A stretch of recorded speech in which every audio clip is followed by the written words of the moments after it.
industria del azúcar ha sido la principal actividad económica de Tucumán a partir del siglo XIX. Pero si querés conocer más de este cambio que tuvo Tucumán a partir de 1870 Tucumán, sería lindo que converses con Daniel Campi. Él es un especialista en historia de caña de azúcar, porque es tanta la transformación y el impacto que tuvo en la sociedad de Tucumán a partir del siglo XIX la industria azucarera, que él te va a saber explicar bien, y después cuando vayas volvemos, así seguimos conversando. Bueno, profe, gracias por el dato. Ahora voy a ir a visitarlo.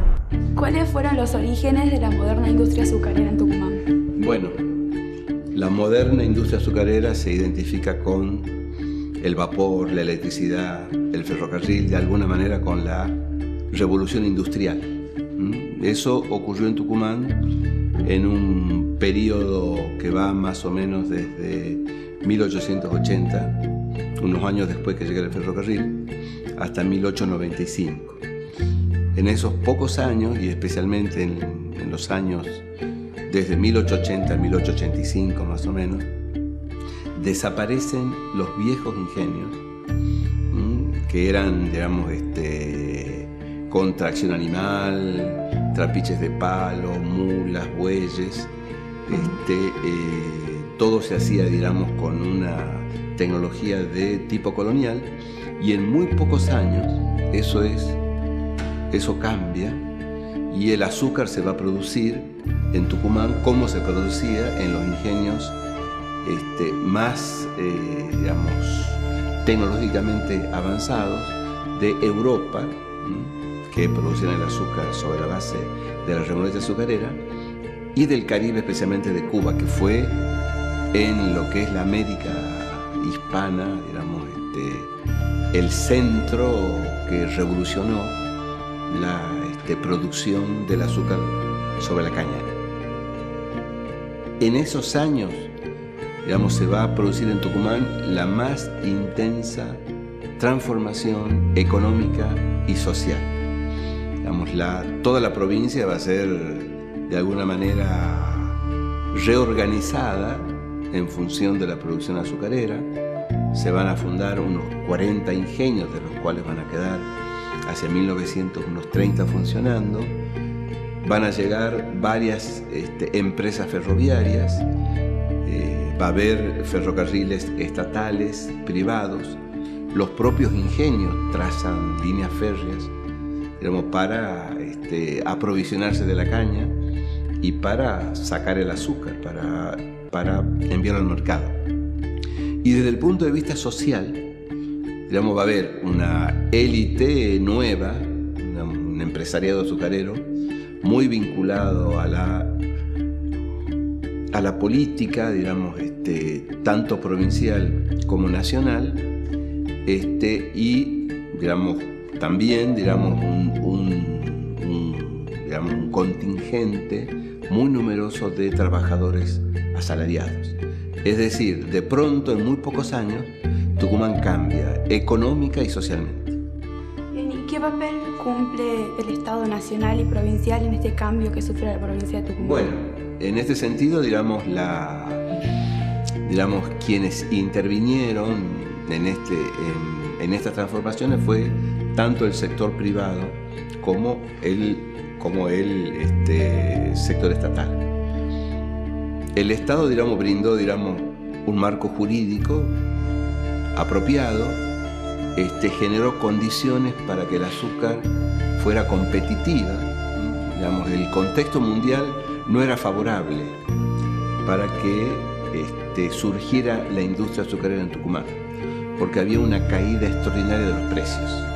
El mercado mundial estaba abarrotado de azúcares de remolacha y de caña de azúcar. Entonces los precios caen, y ese azúcar, digamos, se podía conseguir en la Argentina a un precio, digamos, mucho más bajo que el azúcar producido aquí. Entonces, ¿qué es lo que hace el Estado? A pedido de los empresarios azucareros y de los políticos tucumanos, pone unos aranceles protectores, unos impuestos al azúcar extranjera, lo que le permitía que digamos, la producción argentina, tucumana, de Santiago del Estero, que también produjo azúcar en su momento, Salta y Jujuy, pudiera competir y de pronto, digamos, hacia 1895, todo el azúcar que se consumía en la Argentina era un producto argentino. Fue en ese sentido la primera experiencia de lo que luego se llamó sustitución de importaciones. O sea que sin la ayuda del Estado no hubiesen podido producir los argentinos. Sin la ayuda del Estado, digamos, la producción azucarera tucumana no hubiera podido competir. Y el Estado, a su vez, aparte de haber, digamos, protegido con esos aranceles aduaneros, también fue importante porque liberó de otros impuestos, los impuestos a la importación de maquinaria, y también porque dio crédito. Los bancos oficiales, como el Banco Hipotecario Nacional, el Banco de la Nación, el Banco de la Provincia de Tucumán, cuando se funda en los años 80 del siglo XIX, también fueron esenciales para incentivar esta transformación profunda que tuvo Tucumán a fines del siglo XIX. ¿Qué características tiene el modelo azucarero tucumano y cuáles son las diferencias con respecto a las de las otras provincias? Bueno, la primera característica es que en Tucumán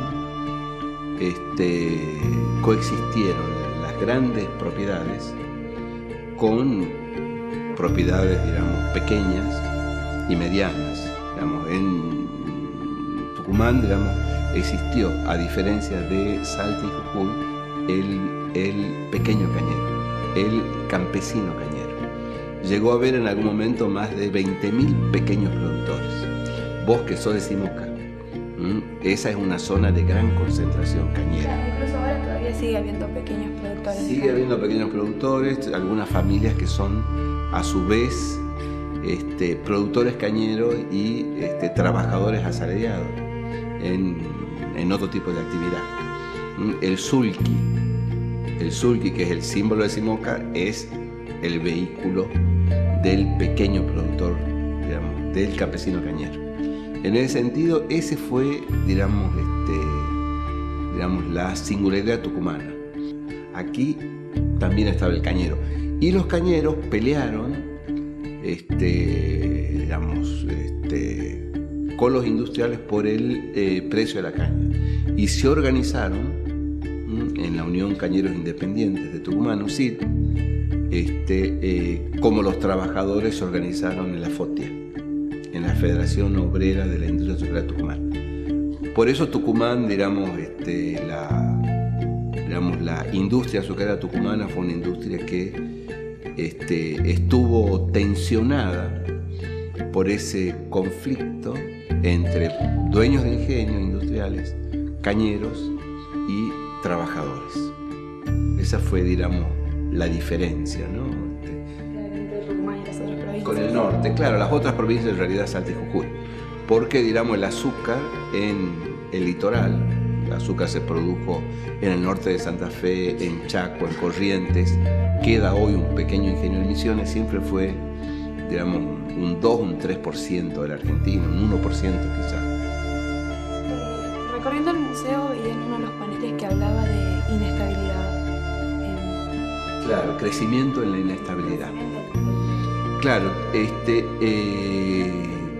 digamos, cuando se habla de la industria azucarera, se puede, digamos, pensar y se afirma, digamos, que todo lo que tiene Tucumán, digamos, el progreso en Tucumán, sus teatros, su universidad, su densidad poblacional superior a las de otras provincias, es producto de la industria azucarera.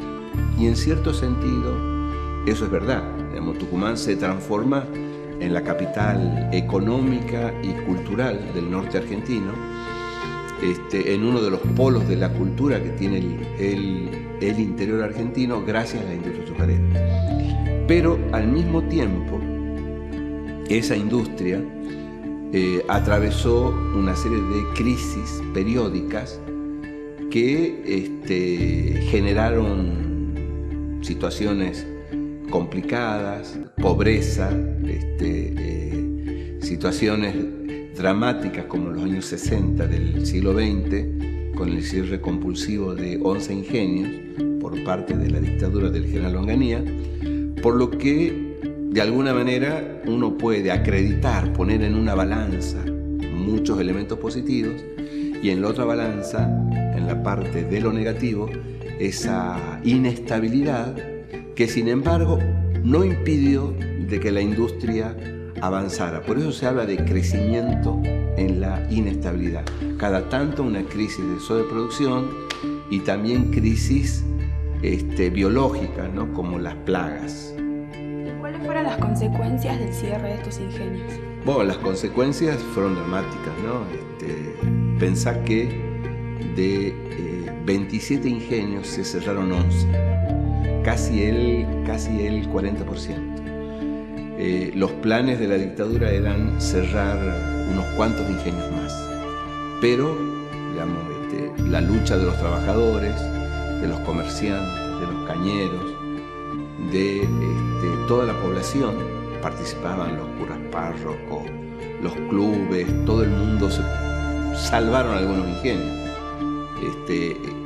Estaban para ser cerrados el ingenio San Juan, el ingenio La Florida, el Santa Rosa, el La Trinidad, el Bellavista, y no se cerraron. No obstante, sí se cerraron el Santa Lucía, el Lastenia, el Nueva Baviera, el Mercedes en Lubles, el San Ramón en Villa Quintero, y esos pueblos sufrieron, digamos, un duro golpe. Porque asumo que al haber cerrado tantos ingenios, muchas personas perdieron sus puestos de trabajo. Bueno, evidentemente. Y tuvieron que irse a la provincia, a villas miserias en Buenos Aires, o surgieron villas miserias aquí en Tucumán. Es decir, ese cierre de los ingenios trajo miseria, mientras que en otros momentos la industria azucarera trajo riqueza. Por eso, digamos, el comienzo de la zafra siempre era una época de alegría. Alegría para los trabajadores, para los comerciantes, para los cañeros. Como decía la gente, corría el dinero, había dinero. Y cuando vino esa crisis, fue, digamos, la contracara, la miseria, la desesperación, y por supuesto, heridas muy profundas en el tejido social que tardó mucho en reconstituir, aunque las cicatrices quedaron. A pesar de la crisis y del crecimiento de la inestabilidad, ¿qué significó para Tucumán la industria azucarera? Muchas cosas positivas. Empecemos por eso. Digamos, la urbanización. Tucumán se convirtió en la capital económica y cultural del norte. Un lugar donde toda la gente de una amplia región quería venir a conocer, a estudiar. En el aspecto educativo, la universidad, que fue pensada por gente vinculada al azúcar.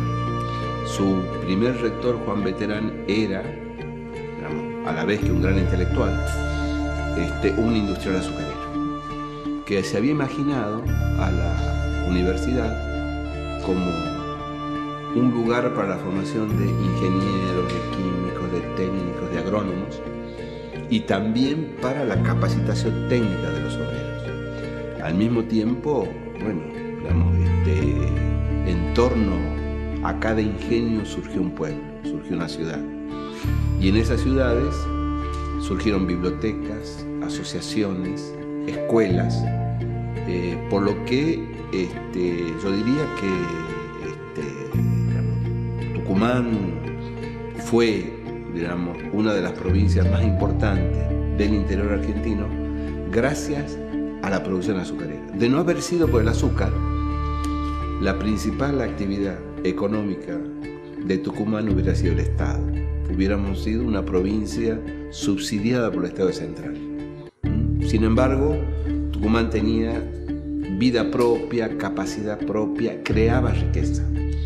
Bueno, luego vinieron algo que, de lo que ya hablamos, ¿no? Algunos aspectos cuestionables, y es que la riqueza nunca estuvo lo bien distribuida que debiera haber estado. Como la riqueza, digamos, coexistió con la pobreza, los derechos sociales de los trabajadores tardaron unas cuantas décadas en ser reconocidos, a partir por sobre todo de los años 40 y 50, digamos, cuando viene una nueva legislación, se organizan los sindicatos, etcétera, etcétera. Pero Tucumán, digamos, le debe grandes cosas a la industria azucarera, junto también con algunos dolores. Claro. Y hablando de dolores y volviendo un poquito para atrás, ¿por qué se cerraron los ingenios? Bueno, los ingenios se cierran por una decisión política de una dictadura. Los ingenios se cierran con bayonetas. Hay en otras épocas que se cerraron ingenios, productos de la crisis, productos de falta de rentabilidad, de, digamos, crisis de algún sector empresario. Pero en este caso es una decisión política, digamos, la fuerza de un ejército que había decidido, por algunas razones sobre las que ya me voy a referir, que era necesario terminar con un gran problema. Y ese gran problema era una industria que se decía no estaba en condiciones de subsistir y que estaba creando problemas sociales fuertes. Es los años 60, es una época en donde comienza a encarnarse en el ejército una doctrina perversa que fue la de la seguridad nacional, que hacía ver de que detrás de cada conflicto social podía venir el comunismo, y por lo tanto alguna mente brillante se le ocurrió que liquidando la industria azucarera se podían solucionar, digamos, problemas sociales y políticos que, como se vieron, digamos, no tuvieron solución, sino que se hicieron mucho más graves con este cierre. Por otra parte, la industria azucarera, es cierto, venía después de varias décadas de ciertas dificultades para importar maquinaria, la crisis de los años 30, la Segunda Guerra Mundial, las dificultades para importar después de la Segunda Guerra, porque la Argentina va a sufrir una especie de bloqueo, digamos, con muchas dificultades para conseguir dólares y divisas para exportar. Es cierto que algunos ingenios estaban muy atrasados, pero la solución era otra. Era, digamos, buscar una solución, digamos, que permitiera que se aprovechara los capitales, las manos de obra, las capacidades, los saberes para diversificar la producción de una manera progresiva y no de esa manera brutal, inhumana, que es la que implementó el régimen de Onganía, con, por supuesto, el beneplácito de los ingenios del norte, que de esa manera especulaban si iban a quedar con la parte del mercado que dejaba producir Tucumán. Bueno, Daniel, ¿qué nos recomendás para que podamos seguir conociendo la industria azucarera tucumana? Bueno, yo creo que en estos momentos contamos con un sitio específico, muy bien organizado, que es el Museo de la Industria Azucarera, en su nueva versión, reinaugurado en octubre de este año, y que está, digamos, en la casa, en la quinta, que conocemos como la Quinta de los Hipocolombres, donde hacia 1820-1821 comenzó a funcionar un ingenio que fue muy, pero muy importante, porque a partir de la experiencia que tuvo lugar en este lugar, que se desarrolló en este lugar, se expandió luego, digamos, en otros propietarios de quintas, de estancias, y surgió poco a poco, digamos, fueron surgiendo ingenios que van a ser lo que a fines del siglo XIX se van a modernizar, algunos de ellos, en ese proceso que hemos resumido en esta charla. Entonces, Digamos, este nuevo museo concentra en una versión sintética, con abundancia de imágenes, con algunos videos, con tablets, con algunas entrevistas de gente que transmite su experiencia, una síntesis interesante para todo aquel que quiera, digamos, comenzar a comprender o a informarse sobre la industria, y aquellos que quieran profundizar el conocimiento. Por lo tanto, es un mensaje para los estudiantes, para los viejos, para los de mediana edad, porque es un museo, digamos, que tiene una oferta, algo nuevo, y me parece que es lo mejor que yo podría recomendar. Vengan al Museo de la Industria Azucarera en el Parque 9 de Julio, la quinta del Obispo Colombo. Están todos invitados aquí, aunque yo no formo parte del elenco de este museo. He dado algunas ideas y creo, digamos, que está muy bien logrado. Profe, ya volví de hablar con el doctor Campi. La verdad es que me pareció súper interesante todo lo que aprendí sobre la historia de Tucumán. Al principio pensaba que era un embole y que me iba a aburrir, pero ahora estoy muy contenta de haber venido a investigar. Sí, este proceso de la industria azucarera marca importantes y profundas transformaciones en la sociedad tucumana. Cambia el paisaje, cambia la composición social de nuestra sociedad, vienen inmigrantes de Catamarca, de Santiago, el comercio crece, el comercio con el ferrocarril también va a tener una gran importancia en el intercambio, pero también hay grandes cambios. Por ejemplo, en el 66, con la dictadura de Onganía y las medidas económicas neoliberales de cerrar ingenios azucareros, también va a haber una gran transformación. Y es importante conocer desde lo político, desde lo social, lo económico, lo cultural, todas estas transformaciones. Y a partir del golpe de Estado del 66, Tucumán va a tener esos cambios en donde van a llevar una gran crisis del sistema político, que caracterizado sobre todo por la violencia política y por la represión. ¿Querés seguir aprendiendo más de la historia del Bicentenario de Tucumán? Ven y acompáñame, en la biblioteca vamos a encontrar más cosas.